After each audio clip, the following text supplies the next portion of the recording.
우리 좌우에 계신 분들과 한번 축복하며 인사하십시다. 행복하십시오. 사랑합니다. 하나님의 은혜로 사십시다.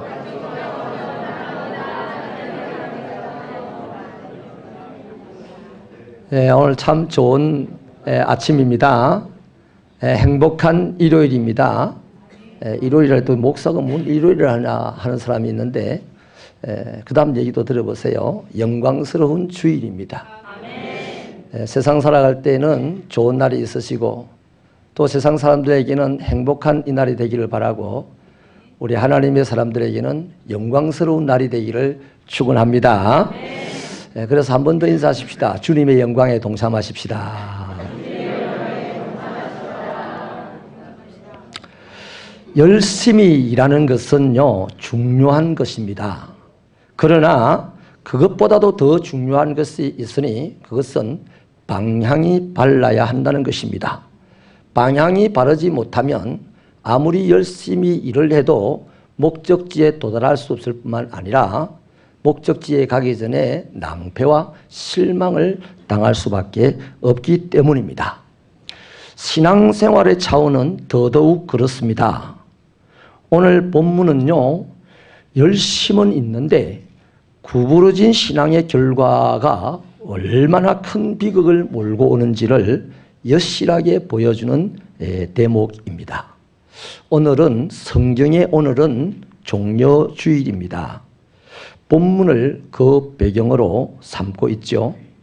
주님께서 감람산 벳바게에서 주무시고 이제 아침에 예루살렘으로 들어가시게 되었습니다.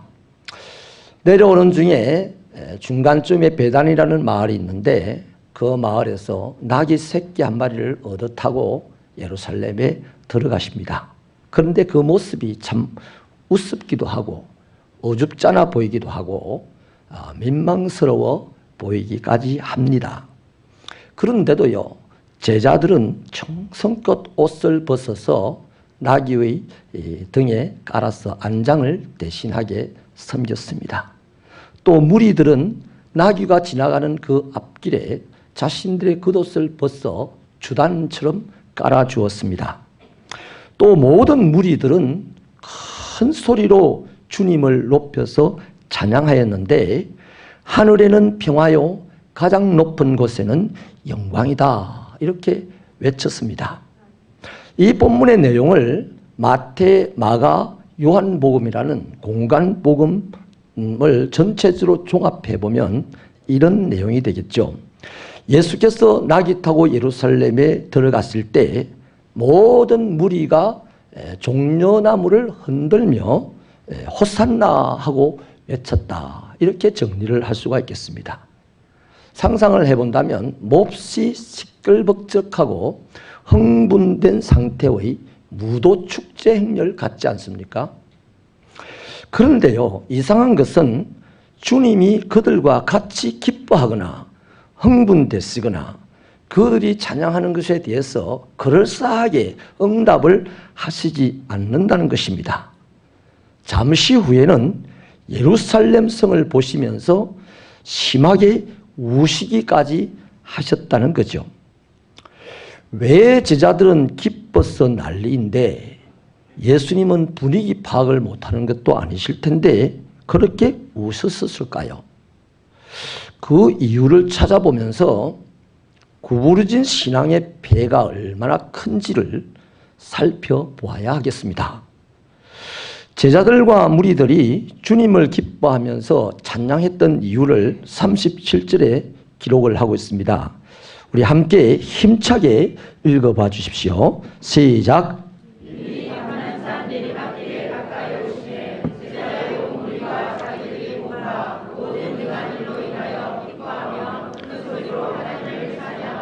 아멘. 자기들이 본 바 모든 능한 일로 인하여 그것이 바로 제자들이 예수님을 높이고 힘차게 찬양했던 이유입니다. 그렇죠. 잠시 전에만 봐도요, 예수님의 능한 일이 대단하지 않습니까? 베다니의 어떤 집에 나귀 새끼를 끌고 오라고 했는데 주인이 뭐라 하면 어떡하겠습니까?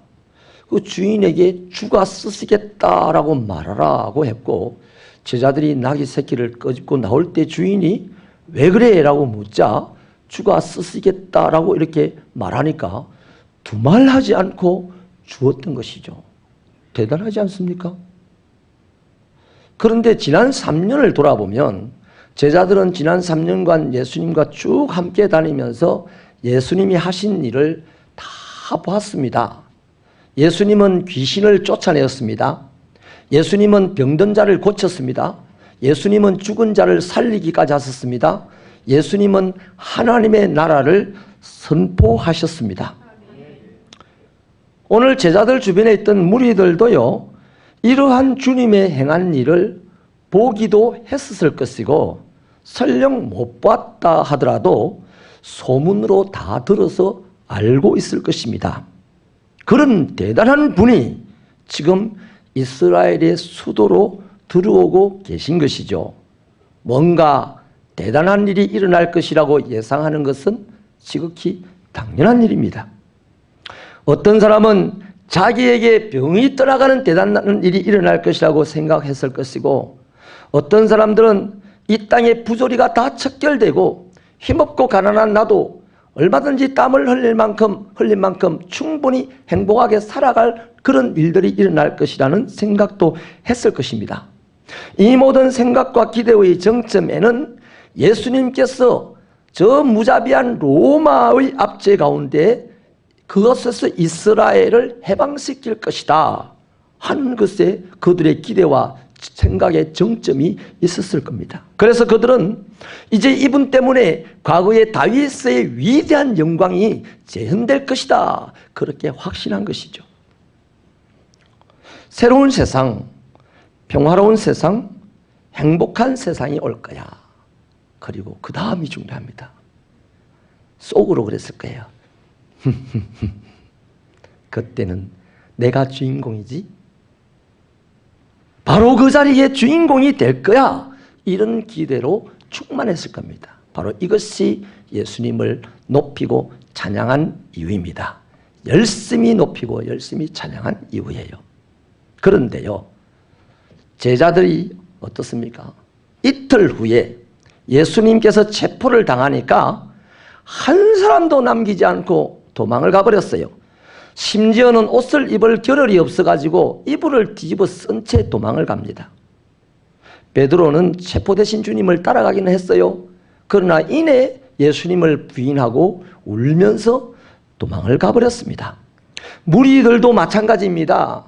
빌라도의 뜰에서 신문을 받다가 재판을 해야 될 때에 빌라도가 이 유월절을 앞두고 심각한 범죄자 하나를 석방하는 전례가 있으니 너희들 어떻게 생각하느냐? 예수를 놓아줄까? 바라바를 놓아줄까? 라고 질문했을 때 이 무리들은 예수를 죽이고 바라바를 석방하시라고 외쳤던 사람들입니다. 또 많은 무리들은 예수님이 골고다로 십자가를 지고 올라갈 때에 그 예수님의 얼굴에 침을 뱉고 발길질을 하고 모욕하기까지 했습니다. 이틀 전에는 예루살렘에 들어올 무렵에는 이렇게 열심히 찬양하고 열광하던 자들이 예수님을 배반했습니다. 예수님을 조롱했습니다. 예수님을 죽이라고 했습니다. 예수님을 모욕했습니다. 이런 사람들로 변해버린 것이에요. 왜 그럴까요? 저들이 바랐던 뜻이 주님을 통해 이루어지지 않을 것이라는 판단이 되었기 때문입니다. 사실요, 주님이 예루살렘에 들어가신 그 이유는요, 저들의 바라는 이유 때문이 아니죠. 누가복음 18장요, 이 앞장이죠. 31절로 33절에 주님께서 제자들에게 직접 예루살렘으로 들어가시려는 이유를 말씀하고 계신데요. 우리 스크린으로 같이 한번 읽어보십시다. 힘차게 시작. 예수께서 12 제자를 데리시고 이르시되 보라, 우리가 예루살렘으로 올라가노니 선지자들을 통하여 기록된 모든 것이 인자에게 응하리라. 인자가 이방인들에게 넘겨져 희롱을 당하고 능욕을 당하고 침뱉음을 당하겠으며 그들은 채찍질하고 그를 죽일 것이나 그는 3일 만에 살아나리라 하시되, 성경은 이 말씀에 이어서요, 그 말씀을 듣던 제자들이 주님의 말씀을 하나도 알아듣지 못하더라고 기록하고 있습니다. 그럴 수 있잖아요. 우리도 보통 이야기하다 보면 부부지간에도요, 남편은 A를 이야기하고 있는데 부인은 B를 생각하면서 A 이야기를 들었어요. 그래서 나중에 서로 다툴 때 당신이 B라고 이야기했잖아. 아니 내가 A라고 얘기했지. 그렇게 다툴 때가 있지 않습니까? 그래요. 제자들은 지금 딴 생각하고 그 말씀을 들었습니다. 주님의 나라가 임하면 나는 이 바뀐 세상에서 주인공이 되리라. 그 생각을 하면서 주님께서 죽음을 당할 것이요 주님께서 사흘 만에 살아날 것이라는 그 말씀을 하나도 제대로 듣지 못한 거예요. 그러나 여러분, 분명히 주님은 예루살렘에 들어가신 이유와 목적이 분명합니다. 죽임을 당하고 부활하시기 위하여서 들어가셨어요.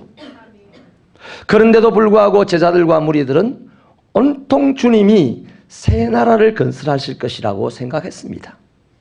로마를 물리치고 독립국가를 건설하고 지금의 기득권자들을 다 쫓아내시고 자기들을 그 자리에 앉힐 것이라고 생각했던 것이죠. 이들의 생각은 주님의 일에 부침이 되기에는 정말 부질없이 부족한 구부러진 생각들입니다. 주님이 이 예루살렘에 죽으러 들어가시는데 제자들과 온 무리들이 자기 생각하면서 주님을 열심히 찬양하는 이 모습을 보실 때 주님은 웃을 수도 없고 울 수도 없고 서글픈 마음으로 지금 투벅투벅 걸어가고 있는 것이죠. 아무 말 없이 나귀를 타고 예루살렘으로 향해서 가고 있습니다. 이었고 주님의 일행은 예루살렘 성문 가까이에 왔습니다. 성이 보이는 곳까지 도착을 하셨어요. 뜻밖에도 예수님이 그곳에 서서 예루살렘 성을 보면서 우셨습니다. 제자들은 모두 기뻐서 난리를 치는데 예수님은 우셨어요. 슬픔을 가누지 못하고 우셨습니다. 제자들이 하는 짓과 예수님이 하는 일이 너무나 다릅니다. 주님이 우신 까닭이 뭐겠습니까? 사람들이 환영해 주는 것에 대하여 감격해서 울었을까요? 자신의 십자가를 지고 죽을 것이라는 그 운명에 가슴이 아파서 울었을까요? 그건 아닙니다. 본문에 이유가 있습니다. 42절부터 44절 상반절을 같이 읽겠습니다. 시작. 이르시되 너도 오늘 평화에 관한 일을 알았더라면 좋을 뻔하였거니와 지금 내 눈에 숨겼도다. 날이 이럴지라 내 원수들이 토둔을 쌓고 너를 둘러 사면으로 가두고 또 너와 및 그 가운데 있는 내 자식들을 땅에 메어치며 돌 하나도 돌 위에 남기지 아니하리니. 아멘. 여러분, 이 말씀 속에요 이유가 있죠. 우선요, 이 백성들의 현실적인 무지 때문입니다. 주님을 찬양하고 주님을 열심히 섬기는 이 무리들, 이 제자들의 무지 때문입니다. 평화에 관해서 모른다는 것이죠. 눈이 감겨서 평화를 보지 못한다는 것이죠. 무엇이 하나님의 사람들의 눈을 감깁니까? 욕심이 감긴다고 했습니다.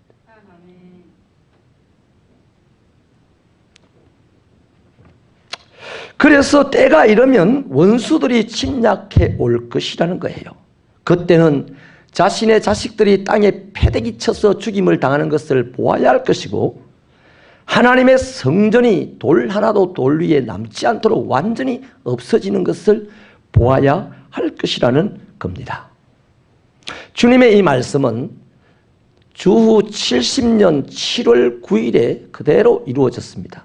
역사에 보면 주후 70년 7월 9일에 로마의 장군 티토가 10개 군단을 이끌고 예루살렘을 포위합니다. 그때부터 예루살렘 성민들을 죽이기 시작하는데요. 10만 명 정도가 쳐들어와서 110만 명을 죽였습니다. 그리고 10만 명을 포로로 잡아갔습니다. 예루살렘에 있던 성전의 그 금과 은을요 모두 뜯었어요. 로마에 가져가기 위해서 다시 녹여서 말려서 가루로 만들었습니다. 왜 이런 비극을 당하게 되었느냐? 44절 하반절을 이는부터 같이 읽겠습니다. 시작. 이는 내가 보살핌 받는 나를 알지 못함을 인함이니라 하시니라. 근본적으로 보살핌을 받는 날을 알지 못함에서 오는 비극이라고 하는 것이죠. 그렇습니다, 여러분. 평화는 하늘에서 내려오신다 했습니다. 예수 그리스도만이 우리의 유일하고 근본적인 평화이십니다. 주님은 제 많은 인생들에게 유일한 방패가 되시고 피난처가 되시죠. 또 주님은 선한 목자셔서 그분에게 보살핌을 받으면 근본적으로 안전하게 되는 것입니다. 믿습니까? 그런데 이스라엘 백성들이 이 평화이신 예수, 보살핌의 근원이 되시는 예수를 보지 못한다는 거예요. 지금 와 있는데 못 보고 있다. 지금 이 평화의 예수를 보지 못하고 보살피어 주시는 예수의 능력을 예수를 보지 못하는 이 사람들, 좀 전에 말씀드린 대로 눈이 어두워졌어요. 왜 눈이 어두워집니까? 이분이 하나님의 나라를 세우면 나는 그 자리의 주인공이 될 것이라는 생각을 했어요. 그래서 진짜 주님이 좋아서 찬양했는가? 아니네요. 주님이 좋아서가 아니라 내 자리를 만들어 주실 주님이라서 찬양한 거예요. 욕심이 아니고 뭡니까? 나를 부자 만들어 주실 주님이라서 찬양하고, 나를 병 고쳐 주실 주님이라서 찬양하고, 나를 높은 자리에 앉혀 주실 주님이라서 찬양하는 감추어진 욕심을 주님은 정확하게 보는 것이죠.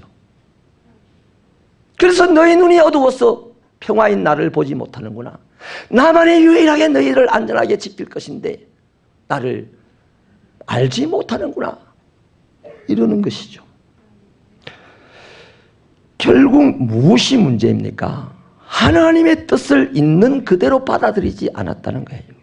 그들은 사람의 편의와 자신의 유익을 위하여 예수님의 생각과 의도를 구부리기 시작했다는 겁니다.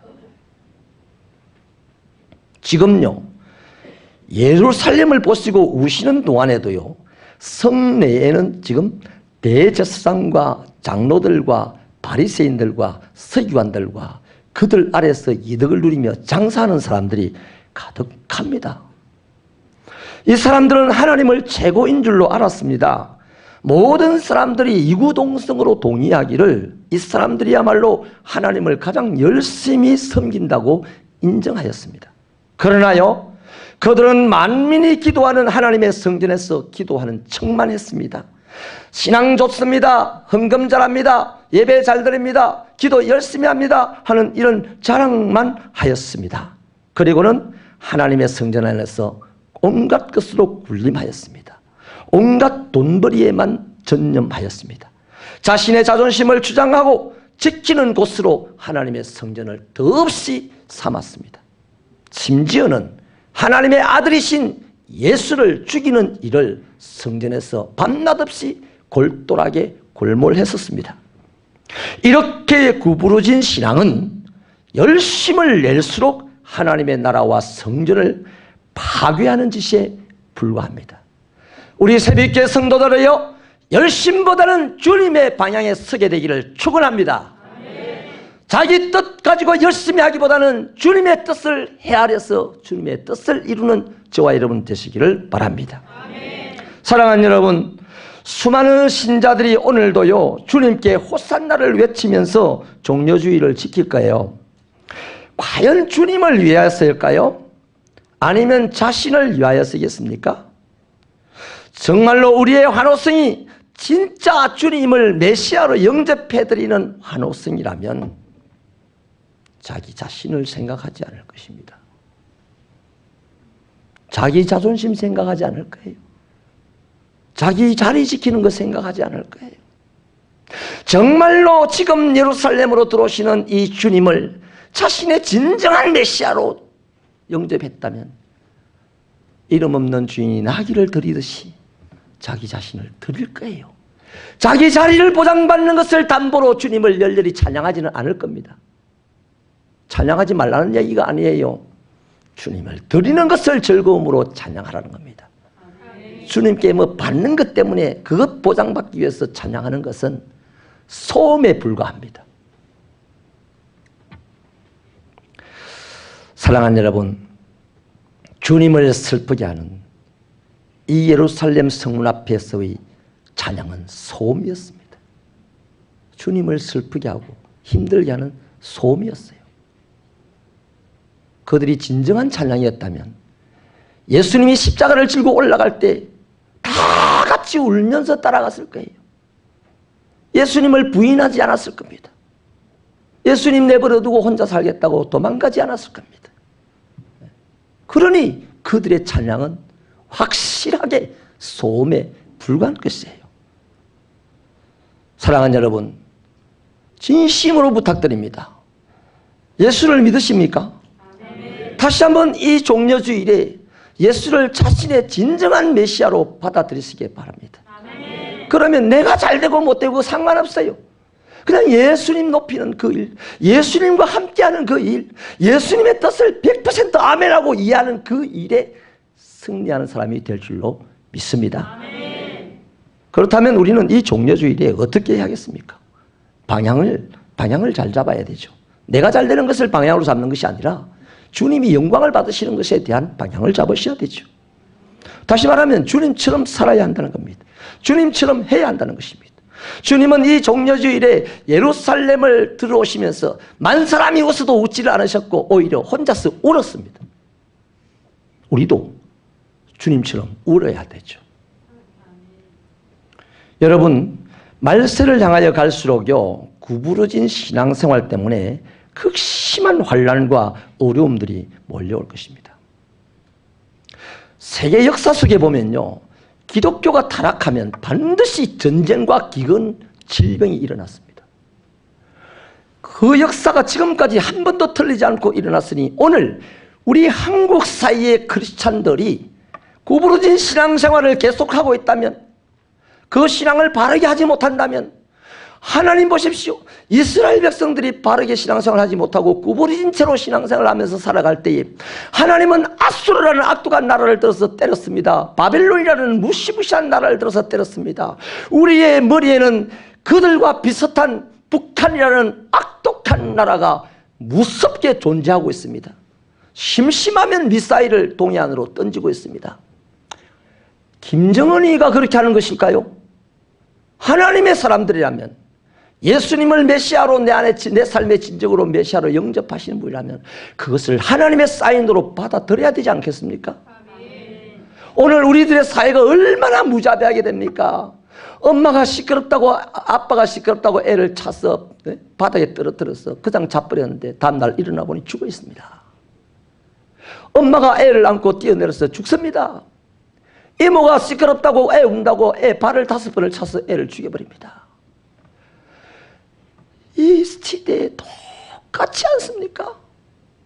애를 땅에 메어치는 이 시대가 되지 않았습니까? 온갖 경제적인 악한 환경들이 우리를 둘러싸고 너희는 이제 더 이상 잘 살 수 없다고 지금 우리를 굶기는 모습으로 달려들고 있지 않습니까? 이것이 무엇 때문입니까? 세계 경제의 한파 때문입니까? 저 정치가들의 잘못된 정치 때문입니까? 아니, 그들은 하나님이 없는 사람들이에요. 하나님이 있는 사람들, 하나님 예수님을 메시아로 믿는다고 하는 사람들이 구부러진 신앙생활을 하기 때문에 이런 사단이 일어나고 있습니다. 거대한 배도요, 항구 안에 정박시킬 때 가느다란 밧줄 하나에 묶어둡니다. 그러나 그 밧줄이 풀려지는 순간 배는 잔잔한 물결 속에서도 흘러갑니다. 이 거대한 배는 오늘 하나님을 믿는 우리에 의해서 하나님에게 묵혀있는 줄로 믿으시기 바랍니다. 우리의 신앙이 구부러져 버리면 이 거대한 이 세상이라는 배, 만 사람이 행복하고 축복되게 살아가야 되는 이 세상이 어디론가 악한 쪽으로 흘러가 버린다 이 말이에요. 지금 우리 한국 사회가 그렇게 흘러가고 있지 않습니까?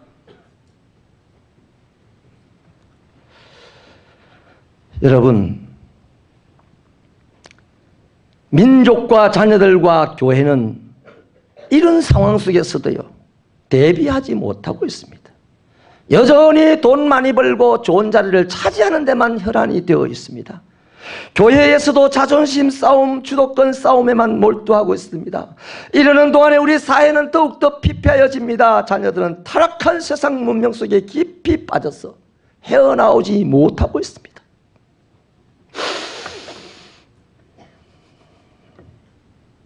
그 결국은 끔찍한 비극이라는 것은 자명합니다. 그래서 종려주일에 예수님을 메시아로 환영한다면 주님과 함께 해야죠. 주님처럼 해야죠. 자기 생각대로, 자기의 신앙 고집대로 택도 아니다. 주님과 함께 민족과 교회와 자녀들을 바라보면서 울 수 있는 주님 같은 사람들이 이 고난주간에 되시기를 축원합니다. 주님은 오늘도요, 성전에서 미래를 바라보지 못하고 자기 이익만을 추구하는 사람들, 성전에서 윗자리에 앉기 위해서 권세만을 추구하는 지도자들, 더 깊이 들어가면 주님을 열렬히 찬양은 하고 있는데 틈만 나면 세상을 차지할 기회를 엿보는 제자들과 무리들 같은 사람들, 주님을 제대로 알아보지 못하고 오늘에 취하여 살아가는 사람들, 그래서 끔찍한 결말을 맞을 수밖에 없는 자들을 바라보시며 지금도 틀림없이 울고 계실 겁니다. 우리는 주님의 마음과 상관없이, 주님의 일과 상관없이 우리는 좋다고 주님이 내 편 되시니 내가 주님 편 되시기를 바랍니다. 주님은 언제나 내 곁에서 내 편 되어주십니다. 나머지 답은 내가 주님 곁에, 주님 편에 되어 섰을 때 손바닥도 마주쳐야 소리가 난다고, 주님과 내가 탁 부딪힐 때 놀라운 축복의 역사, 이 세상을 다시 살리는 역사가 우리들 가운데서 일어나게 될 줄로 믿으시면 아멘 하십시다. 예레미야 선지자도요 그랬었어요. 그 당시에 이스라엘 백성들 하나님을 아버지라고 하면서 예배를 드리면서 제사를 드리면서 엉망진창으로 살았습니다. 고리 대검업을 했습니다. 신발을 빼앗아서 그 사람이 다시는 빚을 받지 못하게 해서 그냥 노예로 전락을 하게 해서 자기 집에 노예로 삼아버렸습니다. 그러면서도 하나님 축복하여서 감사합니다. 이 노예를 주셔서 감사합니다.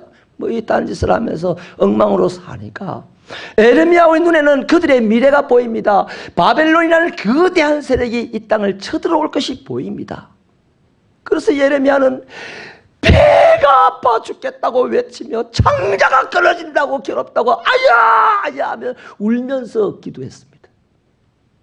얼마나 울면서 기도했던지 성경은 그 눈이 눈물로 상해버렸다고 했습니다. 그래요, 차라리 훗날 엄청나고 끔찍한 비극을 당하느니 내 눈이 상하여서 보이지 않는 채 오래오래 평안하게 살아가는 것이 좋지 않습니까? 예레미야는 이스라엘이 멸망을 할 때 그는 멸망당하지 않습니다. 하나님이 살 길을 열어주십니다. 그리고 남은 이스라엘 백성들이 돌아올 수 있도록 소망의 메시지를 전하는 사람이 되었습니다. 사랑하는 여러분,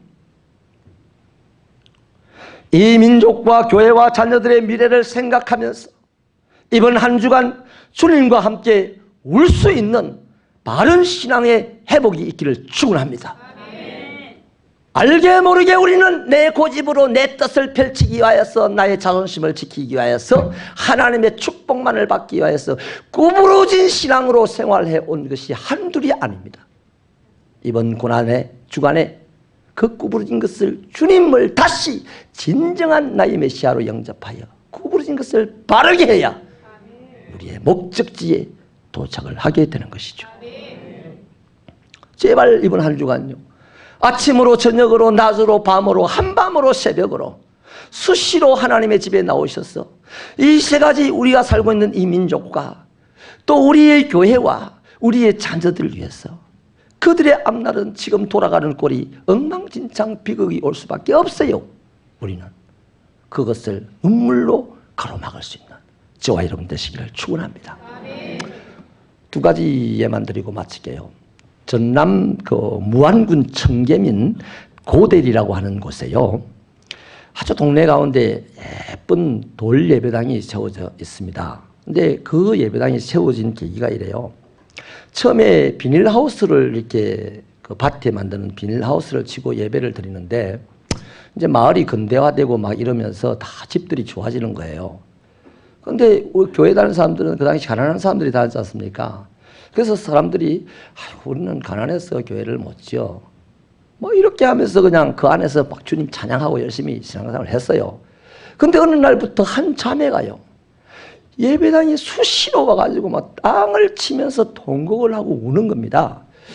그래서 목사님이 노처녀가 시집을 못 가서 그러나 싶어가지고 여러 군데 중매를 써줬는데 그 손을 보고 오면 뭐 목사님에게 목사님 잘 봤습니다. 뭐 여차여차합니다라고 말해야 되는데 그것도 없이 또 갔다 오면 땅을 치고 그냥 기도하고 울고 난립니다. 그래서 참 이상타, 민망타 이렇게 하고 있는데 어느 날 이 자매가요. 머리를 빡빡 깎고 나타났습니다. 그리고 헌금을 하나 냅니다. 건축헌금입니다 하면서요. 여러분 한 여자 자매가요. 머리 깎아가지고 팔은 돈이 얼마 되겠습니까? 보잘것없는 그 봉투를 하나 내밀면서 목사님 우리 교회 지어주세요 하고 봉투를 내면 헌금 봉투를 냈어요.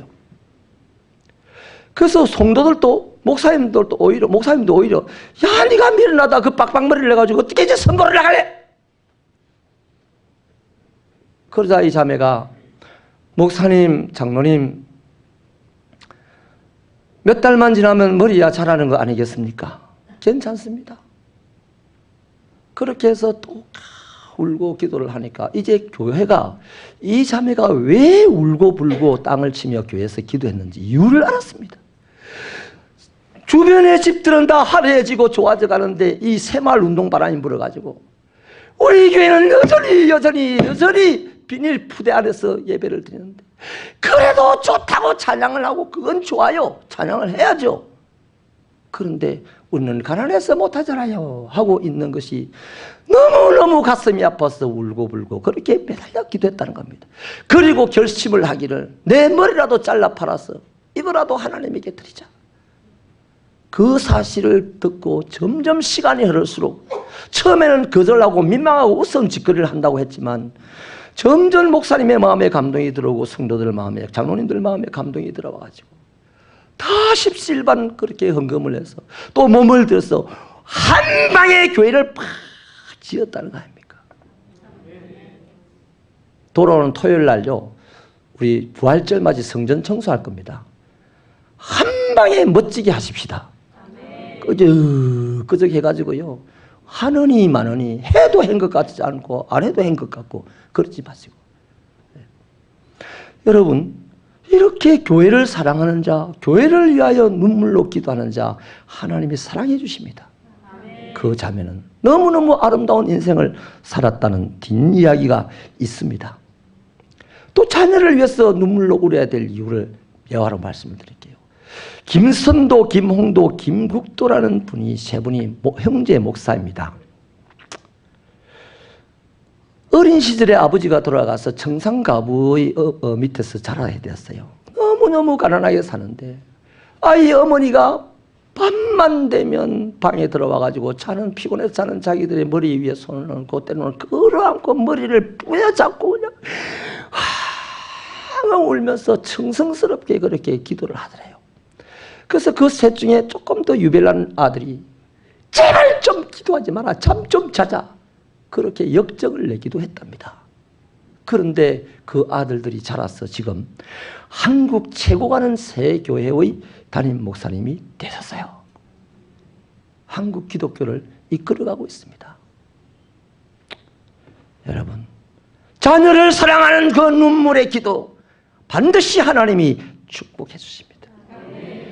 멸망의 길을 갈 자녀들입니다. 무너질 교회입니다. 온갖 사고로 충만하여 사라질 세상입니다. 그러나 이 민족과 이 사회를 위하여 눈물로 기도하는 사람 때문에 교회를 위하여 눈물로 기도하는 사람 때문에 자녀를 위하여 눈물로 기도하는 그 사람 때문에 그 기도의 대상은 하나님의 생명 살리는 일을 계속할 수가 있다는 거죠. 그렇기 때문에요. 우리 이 종려주일이 끝나면 바로 내일부터 고난주간인데 뭘로 고난을 받으랍니까? 예수님 고난을 받았는데 당신은 고난받으세요. 나는 당신 찬양하면서 축복만 받을게요. 이렇게 예수 덩쳐먹는 신앙인들이 많은 시대에 우리는 예수의 편에 서서 함께 고난을 받으십시다. 뭘로? 눈물로 기도함으로 고난에 동참해 주시기를 바랍니다. 하나님은 우리 이 고난 주간의 기도를 통하여 역사하실 줄로 믿습니다. 다시 한번 여러분 질문하겠습니다. 이 땅에 오신 주님이, 내 마음에 지금 현재 계신 주님이 메시아이신 줄로 믿으십니까? 그렇다면 우리가 진짜 할 일은 무엇입니까? 축복받는 것이 진짜 할 일이 아닙니다. 그것은 자연스럽게 나타날 일일 뿐이에요. 우리가 진짜 할 일은 예수님 편에 서 있는 바른 신앙인입니다. 예수님과 함께하는 신앙입니다. 예수님처럼 행동하는 것입니다. 그 고난주간에 예수님은 죽으시는 날까지 이런 삶을 사셨어요. 만약에 예수님의 그 일에 동참하지 않으면서 예수님을 찬양한다면 그거 소음입니다. 시끄럽다 합니다. 시편 126편 6절에요. 울면서 씨를 뿌리러 나가는 자는 반드시 기쁨으로 그 곡식단을 거두어서 돌아올 것이라고 하셨습니다. 구부러진 신앙인은요, 생활을 할 때요, 메시아를 자기의 유익을 위한 도구로 삼고 생활합니다. 결국에는 비극을 당할 수밖에 없어요. 아무리 열심히 하면 할수록. 그러나 바른 신앙은 주님처럼 사는 겁니다.